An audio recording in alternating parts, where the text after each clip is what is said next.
Hello children, welcome to NCERT learning corner. आज हम पढ़ेंगे poem of class second and this is your 20th chapter.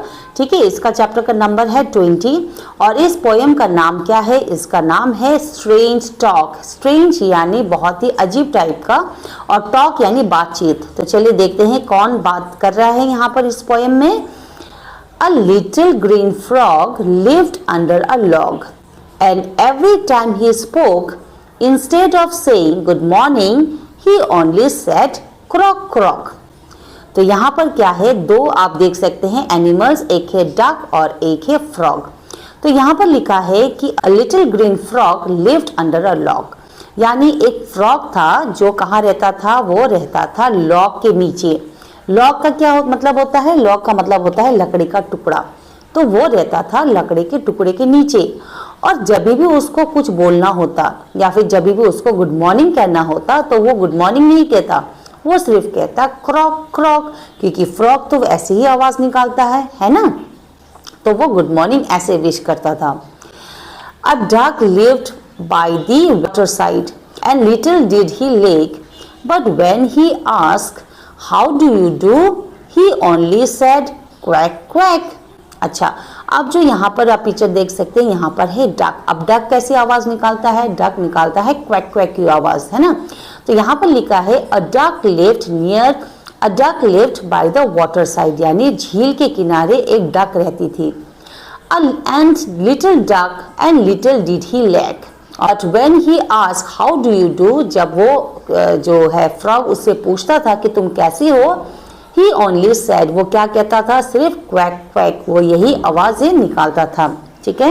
A little pig lived in a stall, as fat as he could be, and when he asked for dinner, he cried aloud, wee wee. अब वहां पर कौन था? एक pig भी रहता था। Pig यानी सुअर। जहां पर सुअर रहते हैं ना उसको कहते हैं स्टी। उनके घर का नाम उनको जो बोला जाता है दैट इज स्टी। ठीक है, यहीं पर जो है पिग आराम करते हैं। A little pig lived in a stall, as fat as he could be, और वो इतना मोटा था जितना वो हो सकता था, बहुत ही फैट था। And when he asked for dinner, और जब भी उसको खाना खाने का मन करता तो वो क्या कहता? He cried out wee wee, वो सिर्फ वी वी की ही आवाज निकालता, क्योंकि जानवर जो उनकी आवाज है वही निकालते हैं, है ना। तो वो वी वी करता था। Three pups lived in a kennel and loved to make a row, and when they meant may we go out, they said bow bow bow bow. अब यहाँ पर आप पिक्चर किसका देख रहे हैं? आप देख रहे हैं 3 little puppies. उन 3 little puppies they lived in a kennel. अब जो कुत्ते का जो घर होता है उसको कहते हैं कैनल। ओके, अब ये 3 जो डॉगीज थे वो उनको ना लाइन में कोई भी काम करना, यानी जैसे रो बनाना, जैसे एक के पीछे एक है, तो वो रो में रहना उनको बहुत ही पसंद था। And when they meant may we go out, जब भी उनको अपने मालिक से कहना होता है कि क्या हम बाहर जाएं, तो वो क्या कहते हैं? वो कौन सी आवाज निकालते हैं? वो कहते हैं भाव भाव भाव, जो डॉगी आवाजें निकालते हैं। If all this animals talked as much as little girl and boy, अगर ये सारे जानवर वैसे ही बात करें जैसे कि एक आम लड़के और लड़कियां करते हैं, जैसे आप लोग करते हो क्लास में, है ना, जैसे हम बात करते हैं। And all of them try to speak at once, और ऐसा होता है कि ये सभी एक ही बार बात करने की कोशिश करते, यानी सभी एक ही बार आवाज निकालते। Wouldn't it make a noise, क्या ऐसा नहीं होता कि अगर वो बोलना शुरू करते एक ही साथ तो क्या बहुत ज्यादा नॉइज नहीं होता? What is noise? नॉइज का मतलब होता है शोर, है ना। ओब्वियसली अगर ये सभी एक ही साथ अपनी सारी आवाजें निकालेंगे, अलग अलग आवाजें निकालेंगे, तो क्या होगा? उस जगह बहुत ही ज्यादा नॉइजी हो जाएगा, बहुत ही शोर हो जाएगी उस जगह, है ना। तो ये था पोएम का मतलब, और ये पोएम किसने लिखा है? L.E. येट्स ने। चलिए अब चिल्ड्रन देखते हैं इसमें कौन से क्वेश्चन आंसर हमसे पूछे हैं। तो सबसे पहला है आपका ट्रू एंड फॉल्स। तो आपको यहाँ करना है reading is fun, are this sentences true और फॉल्स, आपको बताना है कि ये ट्रू है या फॉल्स है। जैसे a little green frog said quack quack, यहाँ कहा गया है कि जो फ्रॉग है ना वो कौन सी आवाज निकालता है? वो निकालता है क्वैक क्वैक। ये तो रॉन्ग है, क्योंकि जो है क्वैक की आवाज कौन निकालता है? वो तो डक। तो यहाँ पर आप लिखेंगे एफ, यानी false. A little pig love to make row, जो पिग थे वो उसको रो में काम करना यानी लाइन बनाना बहुत पसंद था, तो ये भी है गलत। इसको भी हम लिखेंगे फॉल्स।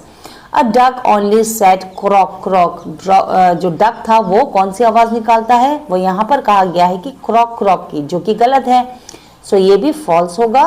अ pig cried out wee wee, और जो पिग है वो कौन सी आवाज निकालता है, वी वी, तो ये क्या होगा, ट्रू या false, it is true. Very good. अगला है let's talk. Seema talked a lot and her brother call her talkative. Seema जो है बहुत बात करती है और उसके जो भाई है वो उसको टॉकेटिव कहते हैं। What is talkative? टॉकेटिव का मतलब होता है जो बहुत ज्यादा बात करते हैं ना, उसको टॉकेटिव कहते हैं। Do you think Seema should talk? क्या आपको लगता है सीमा को बात करना चाहिए? अब यहाँ पर लिखा है when the teacher is teaching in the class. क्या जब सीमा को जब अपनी क्लास में होती है, जब उसकी टीचर उसको पढ़ा रही होती है, तो क्या सीमा को बातचीत करना चाहिए? तो आप क्या लिखेंगे? वैसे ही सेकंड क्वेश्चन है ऑन द प्लेग्राउंड, जब वो खेलने जाती है क्या उसको बात करना चाहिए? व्हाइल शी इज ईटिंग, जब वो खाना खा रही हो क्या उसको बात करना चाहिए? तो इसका आंसर आप लिखेंगे, पहले का क्या आंसर होगा, नो। जब उसके टीचर उसको पढ़ा रही है तो उसको बिल्कुल बात नहीं करना चाहिए। अगर आप भी क्लास में हो और जब आपकी टीचर आपको पढ़ा रही है तो आपको बातचीत नहीं करना चाहिए, तभी तो आपको चैप्टर समझ में आएगा, है ना। तो आप यहाँ पर लिखेंगे नो। प्लेग्राउंड में क्या वो बात कर सकती है? Yes.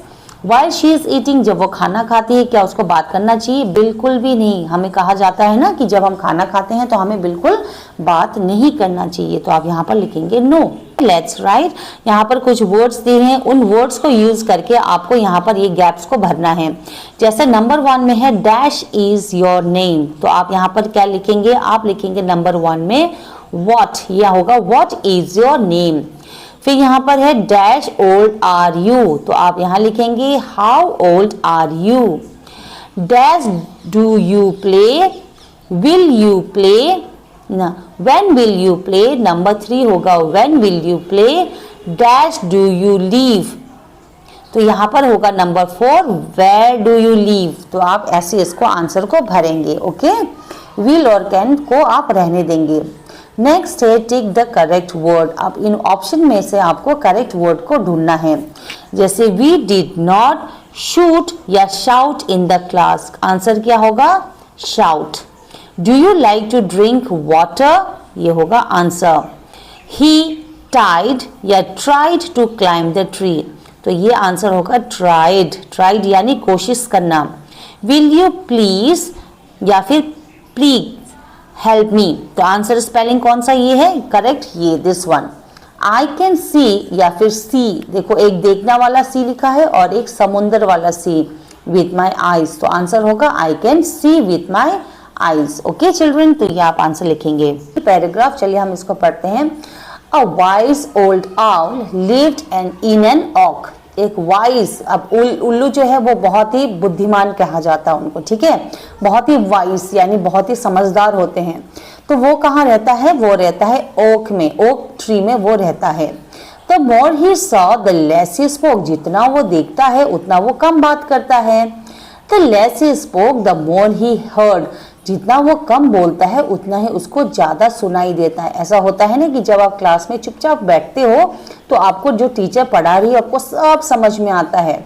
Why can't we all be like that wise old bird, तो ये कह रहे हैं कि हम भी ऑल की तरह क्यों नहीं होते, हम भी सिर्फ सुनने की कोशिश क्यों नहीं करते, हम सिर्फ बोलने के लिए क्यों आगे रहते हैं। हमें भी कभी चुप रहना चाहिए और ध्यान से सुनना चाहिए। ठीक है चिल्ड्रन, तो ये आपके लिए है फॉर एन एग्जाम्पल। अब यहाँ पर लिखा है make sentences using the following words, in words को यूज करते हुए हमने सेंटेंस बनाना है। तो काफी सिंपल है, इज से आप कोई भी सेंटेंस बनाएं, जैसे कि what is your name, are है, आर कब लगता है? आर लगता है प्लूरल के लिए, तो आप लिख सकते हैं Sita and Gita are sisters, आप ये लिख सकते हैं। हैव का मतलब क्या होता है? मेरे पास होना, तो आई के साथ आप लगाएंगे हैव, तो आई हैव 2 पेंसिल्स, आप यहाँ पर 2 पेंसिल्स लिख सकते हैं। हैज कब लगता है? ही शी नेम इट के लिए, तो आप यहाँ लिखेंगे ही हैज अ पेट, आप ही हैज अ पेट लिख सकते हैं। और हेड कब लगता है? हेड लगता है पास्ट टेंस के लिए, तो आप लिख सकते हैं आई हैड माई लंच, कि मैंने अपना खाना खा लिया था। ठीक है, तो आप ऐसे इसको भरेंगे। In your cop book there is one question जिसमें लिखा है let's copy and write। अब यहाँ पर आप देख सकते हैं पिक्चर ऑफ टू पर्सन, एक आदमी है बहुत टॉल है और एक औरत है, लेडी है जो बहुत ही शॉर्ट है। तो यहाँ पर क्या लिखा है, क्वेश्चन है इज द मैन टॉल और शॉर्ट, है ना। तो आपने आंसर क्या लिखा, ही इज टॉल। ऐसे ही जो सेकंड क्वेश्चन है उसको आपने बनाना है, मैं आपको आंसर बता रही हूँ। इज द वुमन टॉल और शॉर्ट, तो आप यहाँ पर लिखेंगे शी इज शॉर्ट, ठीक है। इज द एलिफेंट बिग और स्मॉल, तो एनिमल्स के लिए हम इट लगाते हैं, तो आप लिखेंगे it is big. Number 4, is the mouse big और स्मॉल, अब एनिमल्स है तो माउस को भी हम एनिमल्स में गिनेंगे, तो आप लिखेंगे it is small. Is the tree green और रेड, तो आप आंसर लिखेंगे it is green. Okay children. और नंबर 6 में लिखेंगे इज द हाउस ग्रीन और रेड, आप लिखेंगे इट इज रेड। अब हमने ईट किसके लिए लगाया, हम ईट लगाते हैं नॉन लिविंग थिंग के लिए और एनिमल्स के लिए हम ईट लगाते हैं, इसलिए आप यहाँ पर दोनों के लिए ईट लगा सकते हैं। ओके सो चिल्ड्रन, इसी के साथ आपका ये चैप्टर यानी पोएम होता है बिल्कुल कंप्लीट। आपने साथ साथ सारे एनसीईआरटी क्वेश्चन आंसर्स भी किए। अगर आपको वीडियो पसंद आया है तो प्लीज़ गिव अ लाइक। अगर ऐसे ही और भी चैप्टर्स पढ़ने हैं तो चैनल को जरूर सब्सक्राइब कर देना। Thank you so much for watching. Happy learning.